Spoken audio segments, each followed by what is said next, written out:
Hey there, internet friends. Welcome to another episode of Wrestling Wednesday. Now, as this episode is going live, I'm probably at Sky Harbor Airport on my way to San Francisco for the week for Kinda Funny Live. So, this is being pre-recorded a little bit, a couple days. I think Raw is going on right now. So I won't really be responding to this week's news in this episode, nor will I be putting forth any kind of big Extreme Rules predictions for this coming weekend. I'm sure I'll tweet my Extreme Rules predictions out some point later in the week. But instead, for this episode, I wanted to take a look at what is widely considered the best WrestleMania of all time. So I sat down and watched WrestleMania X7 from 2001. Now, it's entirely possible I actually watched this one live. There's one WrestleMania in my life that I watched. A guy I knew in high school who liked wrestling found out I liked wrestling, even though I think this was kind of after I had kind of stepped away from wrestling, but he invited me and some other friends over to watch WrestleMania at his house one year. But I don't remember which one. I know it was in high school at some point. I would have been a sophomore in high school for WrestleMania X7, so it's possible it was this one. So let's run through WrestleMania X7. And if you're interested, the accompanying write-up post on this is pretty much just going to be the notes I took as I watched this. You can find those over at trevortrove.com or in the link in the description below. So let's kick it off. First thing I noticed right out the gate, that hot Limp Bizkit theme song for the pay-per-view, My Way. It's my way or the highway. I don't think that was really a thing. Anyway, also sponsored by Snickers Cruncher. You have JR and Paul Heyman on commentary, and I certainly remember JR and Jerry Lawler as kind of the commentary crew when I was mainly watching. But I'm sure I tuned in for some of Heyman's stuff, because I definitely tuned in for the Invasion stuff, which happened after this, as this all takes place about a week after WWF bought WCW. Up first, we had the Intercontinental match between Chris Jericho, the champion, and the commissioner at the time, William Regal. The hype package here reminded me that Y2J making Regal drink his own pee was a thing that happened. So, something else I noticed pretty quickly, it would seem that there's been kind of a mass find and replace of any mention of World Wrestling Federation has been replaced with World Wrestling Entertainment in the closed captioning. Similarly, anytime somebody says WWF, it comes up as WWE. So, I found that was pretty amusing. Right out the gate, I see a sign saying I'd rather be in China, so stay classy WWE fans. Good job. WWF fans at the time, I guess. They did the find and replace in my brain, too. Overall, the match really good, solid. They have some great storytelling with Regal really isolating Jericho's shoulder, so much so that Jericho can't maneuver into the walls of Jericho with the bad shoulder, but he still ends up winning the match with a lion salt into a pin. Then we go into hometown hero Bradshaw of the Acolytes, praising all of the history of the Houston Astrodome, right before they go into the six-man tag match between the Right to Censor and Taz and the Acolyte Protection Agency, Farouk and Bradshaw. And the Right to Censor was Val Venus and Bull Buchanan and the Good Father. And I completely forgot that that was a thing that happened. It's very weird to see Val Venus and the Godfather in this kind of stable. And with Bradshaw as the hometown Texas hero, he ends up getting the win, because this is from the time when the WWF gave the hometown heroes the win. So he takes it with a clothesline from hell. Then we got Paul Heyman saying, Snickers Cruncher, hungry? Crunch this! Which was awesome. This is also where I'm reminded that this featured the whole Linda McMahon being drugged thing, and also Stephanie McMahon's perm. Oh, the early 2000s. Next up was the hardcore triple threat match between Raven, the champion, and Kane and the Big Show. And I missed the hardcore title. That was a fun title back in the non-PG era. I definitely didn't even remember Raven was a person. I remember Raven more from the N64 games than any kind of actual character on television. So, good job.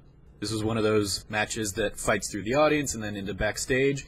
And I'm sure I was probably much more amazed seeing kind of the highlights of it back in the day. But these days, the tech theater kid in me is more impressed by the idea that they just built a fake locker room with just kind of standing drywall that they could throw these performers through. Just in the hallway, backstage, at the Astrodome. They just built fake locker rooms. Then we get some lovely product placement with JR saying, and there goes a Snapple! And Paul Heyman coming in with, my favorite kind, Diet Peach. And I just wrote, ha ha ha. Fight comes back out front into the Titantron area, and Kane picks up the win. Solid match, solid fun, hardcore match. Not the chaos and insanity of the year before where it was like 15 minutes of anything goes and you had a whole crap ton of title changes, but fun match all around. Then they cut to a segment at WWF New York, rest in peace, and it's a little weird also because you had Jimmy Snuka, who was later like charged for the murder of his girlfriend from the 80s, but he's given a spotlight there, so awkward. This is also where I noticed that WWF had replaced WWE. Next up was the European Championship between Eddie Guerrero and the Champion Test. And Eddie came down with Perry Saturn, and I was like, I don't remember why. I don't remember them working together. This is also the first match where the champion came down second. We make such a big deal about the champ should always come down last, but we've already had a hardcore match and an intercontinental match where the champion was the first one down. Eddie Guerrero was really good, so rest in peace, Latino Heat. More good storytelling here. Guerrero's really focusing on Test's ankle. There's a great sequence where Test's ankle gets caught up in the ropes, and he's just kind of hanging there for a good 20-30 seconds, kind of being attacked. Dean Malenko comes down for a second interference, and it's at that point that Heyman or JR remind me that there was a thing called the Radicals, and Malenko and Guerrero and Perry Saturn were all like part of it. And Guerrero ends up stealing the belt with a cheap shot. So good on you, Eddie Guerrero, becoming the European champion. Up next, a really solid match between Kurt Angle and Chris Benoit. Another one that's a bit of a downer in retrospect, given everything that happened to Benoit afterwards. It's also really weird hearing Kurt Angle's music without everybody screaming "You suck" along to it. This was very much a ground game kind of match, very technically driven, very much amateur wrestling instead of big, brawly professional wrestling. It's all about grappling and submission styles and positioning around the ring, so there's always a lot of like rope grabs here. But then it shifts because the storytelling here is that Angle can't win the ground game despite being the Olympic medalist. So he starts doing more of the brawling, and he throws Benoit onto a table and throws him into some steps. There's a great third act to this fight where it just kind of builds and builds and builds, starting with the ref gets knocked out, Angle taps, but because the ref is out, Benoit doesn't get the win. There's a near fall, Angle moonsaults into Benoit's knees, Benoit gives a flying headbutt into Angle, but ultimately Angle gets the win by rolling up Benoit and holding onto the tights for the extra cheaty leverage. Solid match. Up next we have the Women's Championship between the champ Ivory and Chyna. This was another one where the champion came down first, and the right to censor was banned from ringside on this one. And I'm pretty sure that the right to censor was a heel faction because their intro music was just so goddamn annoying, because it's just a whole bunch of beeps and whirs and censored stuff. In a show that has increasingly become extravagant entrance after extravagant entrance, Chyna here is one of the best entrances in this show in the Astrodome, because she's given a fireworks cannon and just kind of comes out, shoots off fireworks, and then comes down to the ring. Everybody else, for the most part, is very, like, standard, just like they would be entering if it was like a Monday Night Raw. It's a total squash match. Chyna's very dominant. She even like pulls back on a pin at one point just to do a couple more things, but ultimately she takes the title. Good on you, Chyna. Rest in peace. The hype package for the Shane McMahon versus Vince McMahon fight kind of plays and reminds me what a gross person Vince McMahon was, forcing some of his female superstars like Trish Stratus to make out with him on the show and strip down into their bras and panties. And I mean, I'm sure like 10-year-old Trevor loved the hell out of it, but thank God I've grown up. We also, as I mentioned earlier, get the taste of what's to come in terms of the WCW buyout had just happened, but this is before kind of the invasion angle then made it less than what we wanted. So you have Shane and Vince with special guest Mick Foley. We're about halfway through the show, so it sounds like it's about time for the Spanish announce table to go, and sure enough, boom, Spanish announce table taken out. This had to feel fun for Shane McMahon, getting to exercise a lot of demons, just beating the crap out of his dad for 20 minutes. Knowing, in hindsight, how the match ends, it's fun watching all of the cameramen come around ringside and like get in position for where they know the big spots are going to be, because you have one of the biggest pops in wrestling when a comatose Linda stands up and kicks Vince McMahon in the grapefruits. Foley also gets another big pop by knocking Vince silly. We have the introduction to one of Shane McMahon's now signature moves, the Coast to Coast, where he launches across the ring into a garbage can, kicking it into the face of his opponent. We again saw that this year at WrestleMania when he did it to AJ Styles as well. All in all, the match was way better than it had any right to be, and the audience finally gets the catharsis of seeing like the hell kicked out of Vince after everything that was kind of leading up to that show. And then we go straight into TLC 2, another one of the most iconic matches of probably all time, and probably one of my favorites of all time. You have the Dudley Boys as the champions versus the Hardy Boys versus Edge and Christian. And with the Hardy Boys back in the WWE now, looking at them in this little time capsule from 16 years ago is fun to see kind of their North Carolina accents being so much more pronounced. There were a lot of boys with a Z in the 90s and the early 2000s. I took that note. But overall, this match just has spot after spot after spot. You have the Hardy Boys double jumping off the ladders. You have the Dudley Boys doing their what's up thing, which really doesn't age well. You have Bubba Ray powerbombing Jeff through Edge and a table. You have all 6 men up on 3 ladders at the same time before one ladder falls, and the other ladder falls, and then the other 2 just punch each other off of the 3rd ladder. And then each of the teams had their own little like 3rd person in their faction. So you have Spike Dudley and Rhino and Lita come out, and you have Spike run take Christian out of a table. You have Rhino come through and spear Matt through a table. You have Lita come in, Hurricane Rana Rhino, and give Spike Dudley a big old chair shot to the face. You have the Dudley Boys doing a 3D on Rhino and on Lita back when like they were fine with women occasionally getting thrown into matches. You have Jeff doing a swanton off of like a 14-foot ladder through Spike and Rhino and crashing through their tables. Devon and Christian dangling in mid-air before they end up falling. You have Jeff trying to walk across 3 ladders to get to the belts. The spot doesn't quite work. One of the ladders falls on his way over there, so he has to pick it back up, climb back up, and hang there, get in position for Edge to spear him off another ladder. You have Bubba Ray and Matt fighting, trying to climb up a ladder, and then Rhino shoves that big ladder, launching Matt and Bubba Ray into the pile of 4 tables that had been stacked up outside of the ring. And then lastly, you have Devon and Christian trying to climb their way up the ladder, and Rhino gets Christian up on his shoulders and gives him the little extra momentum to get to the belts first. And it's just an all-around incredible match. They beat the hell out of themselves. Definitely one of the all-time classics, the TLC 2 match. Then we get about 20 minutes of a gimmick battle royale, which is like 15 minutes of just all these old, terrible characters being trotted out, person after person after person, and then about 5 minutes of actual, like, just everybody throwing each other over the rope. Iron Sheik ends up taking it, and then Sergeant Slaughter comes back in for some reason to make sure that America gets the last word, I guess. I don't know. Then we have Triple H versus Undertaker, with Triple H having one of the only other real notable entrances in a show that would become all about entrances, because he has actual Motorhead out there to play his theme music. And it's weird, again, because I had closed captioning on, it's weird seeing the lyrics come through for that song, because I was always just like, it's all about the game, it's all about. And then the Undertaker comes out, and we get more Limp Bizkit. Keep rolling, rolling, rolling, rolling. Keep rolling, rolling, rolling, rolling.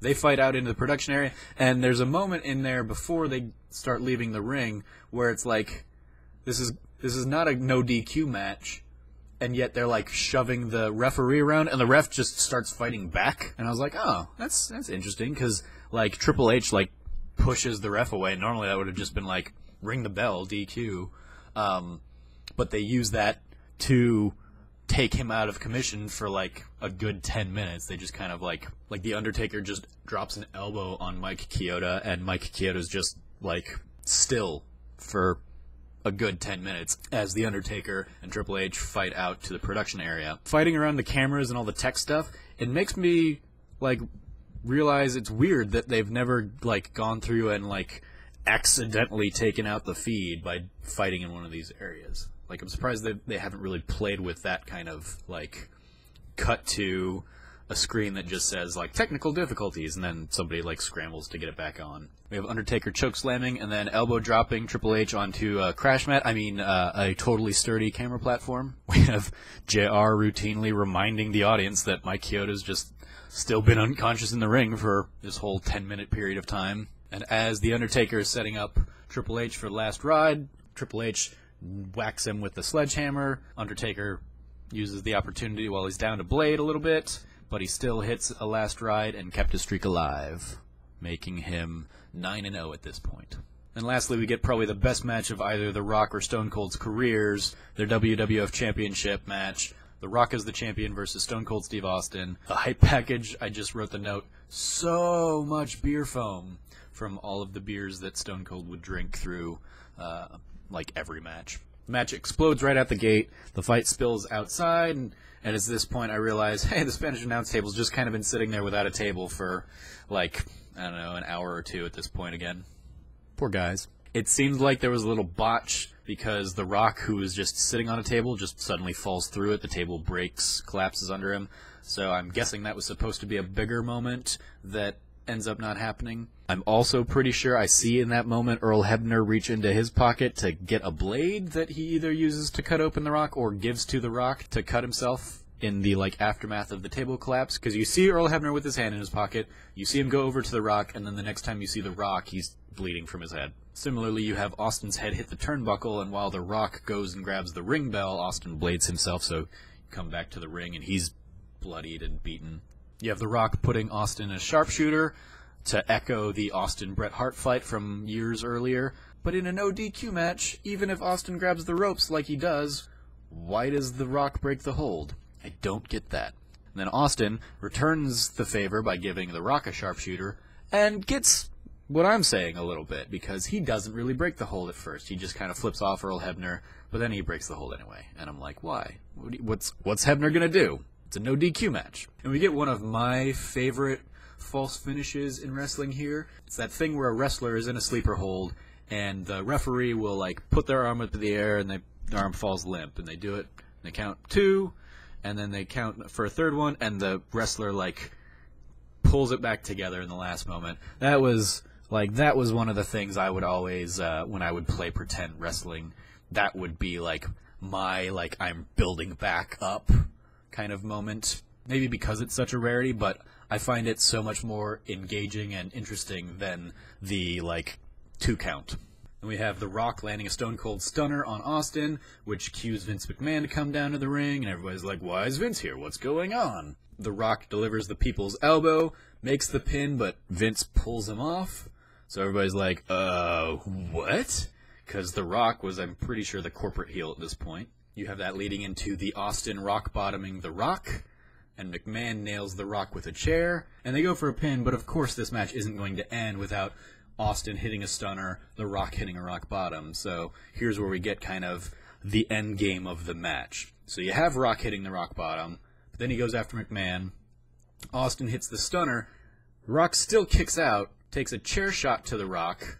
The Rock kicks out again. Not enough. If you're going to turn Austin heel, you got to go full-blown heel on it. So he just assaults with the chair, nails him, nails him, nails him, nails him, nails him. Finally, The Rock, done, can't get up, can't get his shoulder up. 1, 2, 3, and the handshake and beers with Vince McMahon cement the heel turn heard round the world to end out the show. Stone Cold has made a deal with the devil! That's a terrible JR impression, but that's effectively what he's saying as the pay-per-view comes to a close.